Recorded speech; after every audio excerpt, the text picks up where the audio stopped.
Hey everybody, welcome back to Theosophy. This is the third part in the Herbalism series, and it really should have just been an addendum to the first one. Because, I kind of should have elaborated, or more accurately, the introduction. I should have mentioned the preparations that can be made, and so I'm just going to very swiftly go over that. Some herbs cannot be prepared in some forms, and some can be prepared in all forms, and so on. So it's something to be aware of. But these are just the common ways that herbs are taken. So the most fundamentally easy would just be to eat raw herbs, and that is sometimes done. Very rarely, but it is possible. The problem with that is bioavailability of whatever the intended substance is, and a lot of herbs are just not very fun to just eat. So you're not usually going to see somebody just munch on some chamomile petals, and in fact, it's probably a very bad idea. But that is one possibility. That being said, some of these compounds are usually both water and oil soluble. Some of them are one or the other. And from there are two very distinct possibilities. The first would be a tissaine. That would be by steeping the herbs in hot water, making a quote-unquote tea. I've covered why it's called tissaine and not tea in previous videos. That's an incredibly common way of taking herbs wherein the intended compounds are water soluble. And that's another reason why you very rarely see people use herbs medicinally just by eating them. Most of the time they can contain other compounds that you don't necessarily want that aren't water soluble or fat soluble, depending, and I'm more on that in a minute. Additionally, again, bioavailability. There's a lot of cellulose or chitin, depending on if it's a mushroom or a plant. So it's just very, very seldom do you actually see raw herbs being prescribed. Furthermore, another possibility would simply be to cook the herbs themselves. That sometimes happens too, but usually when you're cooking whole pieces of herb, you're doing it for a culinary purpose and not a medicinal purpose. But back to that fat soluble thing that I mentioned, and I said oil, lipid, whatever you want to call it.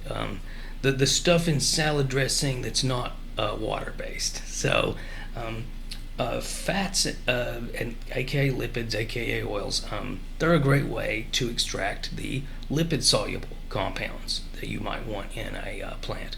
And it also tends to be a little more concentrated just because you're usually using a much higher amount of herbs and a much lower amount of oil than you would in a tissaine. There is an alternative with water, more on that in a minute. But very commonly you can make an oil, and this is not the same thing as an essential oil, mind you, more on that later, but these oil preparations can be ingested or rubbed on the skin depending on how they're supposed to be taken. So that's another possibility, is making an oil out of it. Still another, and this goes hand in hand with, as I mentioned, tisaines tend to be weaker than oils, right? Because you're using a large quantity of water and a smaller quantity of herbs, and you're steeping them for a certain period of time, usually under an hour, sometimes just a few minutes. Whereas tinctures are a substantially different, or sorry, I said tinctures, I mean decoctions, are a very different matter altogether. In that instance, you're using a lot more herb to water, and you're also boiling it for a very extended period. You're getting a lot more of those compounds in a smaller volume. That's called a decoction.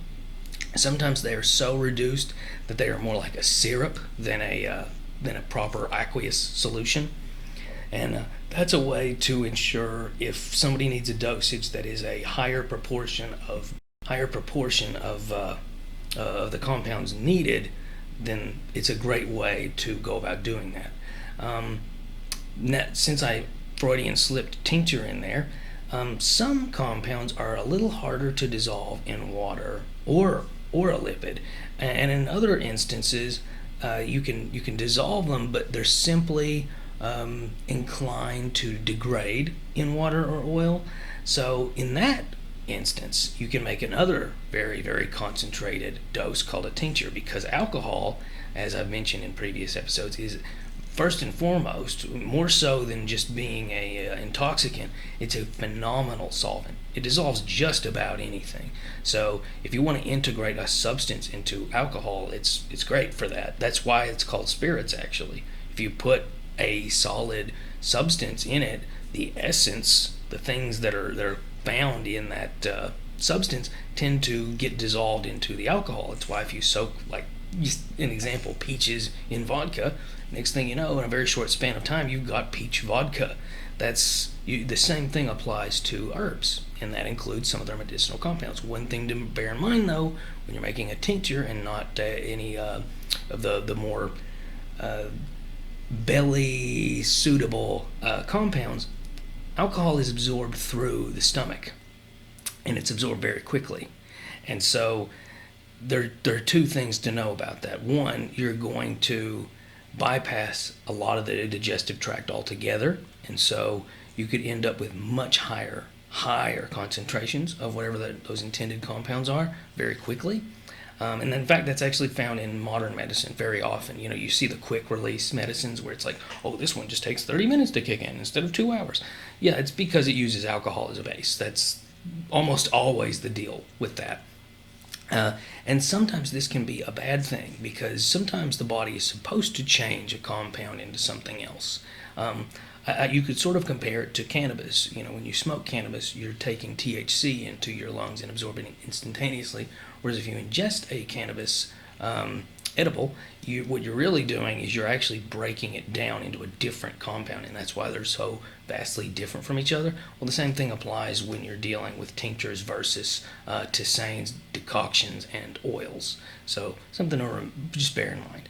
Now, since we mentioned regular oil, what about essential oils? Essential oils are just sort of a much more refined form of an oil, and instead of being usually 99.9% of the time an ingestible oil, what they've really done is they've concentrated the hydrocarbons, which are just the aromatic compounds, not any kind of nutritional compound in an oil. And so what you have is the aroma. And that does have some uses, as I have mentioned in one of the previous episodes. I've mentioned that bee balm and ginger, for example, they have a terrific impact on a person's physiology when they're just smelled. It's an astonishing thing because it almost sounds pseudoscientific, but there's a lot of data that backs that up. That being said, most essential oils do not have the same qualities when rubbed on the skin or merely sniffed that you would expect in all the other formats that I'm discussing. A lot of it is pseudoscience, and that is unfortunate that something that does have some legitimacy is marred in such a serious amount of pseudoscience. Well, it's similar with cleanses. Fasting can be good for autophagy, for example, but then you have all these people who are doing fasts because they want to get rid of, yeast parasites and all this other drivel that's not simply the case. So I'm very wary when I talk about essential oils for that reason. And speaking of oil-based compounds, then we also have salves and creams and things of that. And I won't go into all the nitty-gritty details of how they're made and how they differ, because the real thing to take home here is that these are topical ointments that are applied to the skin. And the most iconic example, it should have been in the previous episode, because this is probably one of the most ubiquitous herbs that people use medicinally, would be aloe. Aloe is applied topically more often than anything else. It can be ingested for other purposes, but topically it's applied to burns. Well, similarly, a lot of herbs are turned into ointments or salves or creams or balms and applied topically, either to treat a skin condition or because absorption via the skin is sometimes the ideal way of taking it in. This goes doubly so if the issue is nausea or some kind of condition where ingestion is just not very doable, chemo being a big common one. And lastly, very, very last one, much less common, and that would be the combustible route. That's where people actually burn a compound either to inhale or to simply add to the environment. Most of the time, any kind of tradition that makes use of these smudges or smokes, it is a magical tradition, it is a mystical tradition, it is a religious tradition in nature, and not really medicinal. And there are a few instances where it could be hypothetically used medicinally, say to clear the airways of irritation by actually irritating the lungs further. But for the most part, combustible herbs is not something I would generally recommend at all. For the most part, when I recommend any kind of herbal treatment, I tend to recommend tisanes, decoctions and salves, and that's because they are very effective and you don't run into nearly the contraindications that you would with a combustible or a tincture, which does have its place, but still, anytime you add alcohol to the mix, there are certain things you need to take into consideration. So those are just the ways that people can prepare herbs in order to apply them to a person who needs whatever compound that's in that plant that is beneficial. So yeah, that's it. That's all for that one. It's just how you turn the plant itself into the medicine. So like, share, subscribe, keep asking questions. Bye.